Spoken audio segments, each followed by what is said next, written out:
પરંતુ આગળ વધીએ અને જો આજના દિવસે અન્ય જે જગ્યાએ આપણને સારી તેજી જોવા મળી રહી છે એમાં એક VDLનું કાઉન્ટર છે વેદાંતા, ખાસ કરીને આજના દિવસે 4-4.5% વધતો દેખાયો છે અને ઓલમોસ્ટ એક બ્રેકઆઉટની તૈયારી આજના દિવસે લાગી રહી છે. જો 25,523ના એક રિસન્ટ હાઈ અને ઓલ ટાઈમ હાઈ બન્યા હતા એની નજીક ફરી પાછો આ કાઉન્ટર આવી ગયો છે આજે.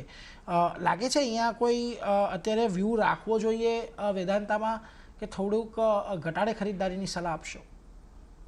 વેદાંતામાં કરન્ટલી જે આપણે મૂવ જોયો છે આજના દિવસમાં 4.5% મૂવ છે અને એક્ઝેક્ટલી જ્યાંથી રિજેક્શન આવ્યું છે 525 અને એક્ઝેક્ટલી જે પ્રીવિયસ સ્ટોપ હતો 30 સપ્ટેમ્બર 2024 નો, તો અત્યારના એ જ એડવાઇસ રહેશે કે બાય હોય તો ઓલરેડી થોડું પ્રોફિટ બુક કરો અને નીચે અરાઉન્ડ 515-510 સુધી મળે તો જ બાય કરવો અને ઇનકેસ 510 સુધી બાય થાય છે તો સ્ટોપ લોસ આપણે 495 નો રાખશું અને ટાર્ગેટ 550 થી 560 ના રાખશું.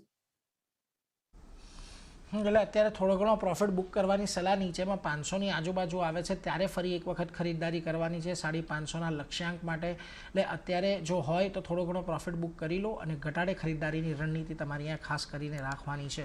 પરંતુ આજના દિવસે જુઓ ડીમાર્ટ પર ખાસ કરીને એક મત તમારો લેવો છે. આજના દિવસે અહીંયા એક ઘટાડો આવતો દેખાયો છે અને મૂળ કારણ બન્યું છે ગોલ્ડમેન સેક્સનો જે રિપોર્ટ આજના દિવસે પબ્લિશ થયો છે કે જેમાં એમણે સેલનું રેટિંગ આપ્યું છે. ટાર્ગેટ 4,000 હતા એનાથી ઘટાડીને લગભગ 3400ની આજુબાજુના કરી નાખ્યા છે અને જે પ્રકારનો હાલની અંદર કારોબાર ચાલી રહ્યો છે એક નેગેટિવ ટ્રેન્ડ જ છે સ્ટોકની અંદર. પરંતુ આજના દિવસે જુઓ 20 દિવસના મૂવિંગ એવરેજ જે છેલ્લા 4-5 દિવસથી ટકાવી રાખી હતી એ પણ બ્રેક કરી દીધી છે. અહીંયા ઘટાડે કયા લેવલને ખાસ તમે વોચ આઉટ કરતા રહેશો જીગરજી? ડીમાર્ટમાં ઓલરેડી હેવી બીટિંગ આપણે જોઈ છે. જે લેવલ હતું 5,500 અને રિસેન્ટલી એક લો ટેસ્ટ કરેલો 3,600 નો, તો આની અંદર જે રીતે સ્ટ્રક્ચર બની રહ્યું છે એ પ્રીવિયસ બ્રેકઆઉટ ઝોન હતો, કન્સોલિડેશન થયા પછી બ્રેકઆઉટ થયો હતો અરાઉન્ડ ફેબ્રુઆરી 2024માં. તો એક્ઝેક્ટલી ત્યાં સપોર્ટ લીધો છે અને આ લેવલ જે છે એ પર્ટિક્યુલરલી અલાઇન થાય છે જે બાય યરલી પીવટ્સ હોય 2-2 વર્ષના, એક્ઝેક્ટલી આ પર્ટિક્યુલર લેવલ મેન્ટેન થયા છે. તો અત્યારના ટ્રેડિંગની સલાહ તો નહીં રહે, પણ ડેફિનેટલી આ જે પ્રાઇસ જે છે તો અહીંયાથી આપણે બાય ઓન ડિપ્સ એટલીસ્ટ 1 થી 4 મહિનાનું વ્યૂ લઈને અહીંયા બાય કરવાનો છે અને સ્ટોપ લોસ લગાડશું 3,500 ની નીચે અને આપણે ટાર્ગેટ લઈને ચાલશું અરાઉન્ડ 4,200 થી 300 નો નેક્સ્ટ 1 થી 4 મહિના માટે. 4,200-4,300નો ટાર્ગેટ લઈને ચાલો 2 થી 3 મહિના માટે થોડો ઘણો ઘટાડો આવે છે. હજી તો તમે અહીંયાથી ખાસ કરીને ખરીદદારી કરી શકો છો. એક પોઝિશનલ વ્યૂ અહીંયાથી ખાસ કરીને ડીમાર્ટ પર તમને બનતો દેખાઈ રહ્યો છે. પરંતુ જો તમે શરૂઆતમાં ફાઇનાન્શિયલ સર્વિસીસની વાત કરીએ અને આજના દિવસે મારી નજર એક પૂનાવાલા ફિનકોર્પ પર પડી રહી છે.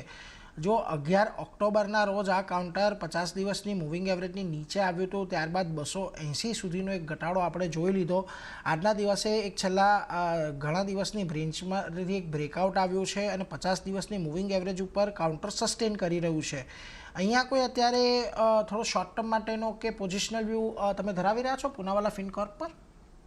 ફિનકોર્પમાં જે ઓક્ટોબરના મહિનામાં એક ડ્રોપ આવેલું પછી રિકવરી સારી જોવા મળી છે, બટ એ જે રિકવરી હતી એના પછી ઓલમોસ્ટ ટ્રિપલ બોટમ્સ 340 થી 345 ના લેવલ્સે જોવા મળ્યું છે અને સાથે સાથે એક ડાયવર્જન્સ જોવા મળ્યું છે પોઝિટિવ વાળો. તો આની અંદર બાઇંગની જ એડવાઇસ રહેશે. 369 અત્યારના રેટ ચાલુ છે, તો 365 સુધી મળે કે 360 સુધી પણ મળે તો એને બાય કરવાનું છે. 345 નો સ્ટોપ લોસ રહેશે અને ટાર્ગેટ 410 થી 420 નો રહેશે. 410 થી 420નો ટાર્ગેટ એક પૂનાવાલા ફિનકોર્પ માટે તમારે ખાસ કરીને ફોકસમાં રાખવાનો છે. આજે સારું એવું ઓઆઈ બિલ્ટઅપ અહીંયા થઈ રહ્યું છે, એક સરસ લોંગ બિલ્ટઅપ થઈ રહ્યા છે, એટલે એના પર એક ફોકસ તમારે ખાસ કરીને રાખવાનો છે. પરંતુ એક કેનફિન હોમના કાઉન્ટર પર નજર પડી રહી છે જીગરજી આજના દિવસે. જુઓ અહીંયા તમને શોર્ટ જે છે એ કવર થતા દેખાઈ રહ્યા છે. હાલમાં જ આ કાઉન્ટરે લગભગ તમને 800ની આજુબાજુના એક લેવલ દર્શાવ્યા હતા અને ત્યાંથી એક સારી એવી ખરીદદારી આજે લગભગ ત્રીજો દિવસ છે કે અહીંયા એક પોઝિટિવ મોમેન્ટમ બિલ્ટઅપ થઈ રહ્યું છે. ગઈકાલે 200 દિવસની મૂવિંગ એવરેજની નીચે ક્લોઝ થયો હતો, આજે ઓપનિંગ જ એની ઉપર આપ્યું છે. લાગે છે આ શોર્ટ કવરિંગની રેલી એકવાર પૂરી થાય ત્યારબાદ આમાં એન્ટ્રી લેવી જોઈએ કે અત્યારે જ કોઈ એન્ટ્રી લેવાની સલાહ આપશો? જે રીતે લાસ્ટ 2-3 દિવસની રિકવરી આવી છે, 2-3 દિવસથી એમાં અવરલી ચાર્ટ ઉપર સેટઅપ સારું બન્યું છે. તો આની અંદર કન્ડિશનલ બાય રહેશે. અગર આજના દિવસમાં 830 ની ઉપર ક્લોઝિંગ આવે છે અને ઇન કેસ આવ્યા પછી બાય થાય છે તો આપણે ટાર્ગેટ 855 નો લઈને ચાલશું અને સ્ટોપ લોસ લગાડશું 820 ની નીચે ડેલી ક્લોઝિંગ બેસિસના હિસાબથી. એટલે જો 830નું એક લેવલ ખાસ ફોકસમાં રાખજો. એની ઉપર આજે બંધ આવે છે તો કેનફિન હોમ એક ખરીદારીની સલાહ બનતી દેખાશે 850ના ટાર્ગેટ માટે. પરંતુ 830 નીકળે છે ત્યાં સુધી તમારે થોડીક રાહ જોવાની છે કેનફિન હોમમાં. એટલે એના પર એક ફોકસ તમે ખાસ કરીને રાખતા રહેજો.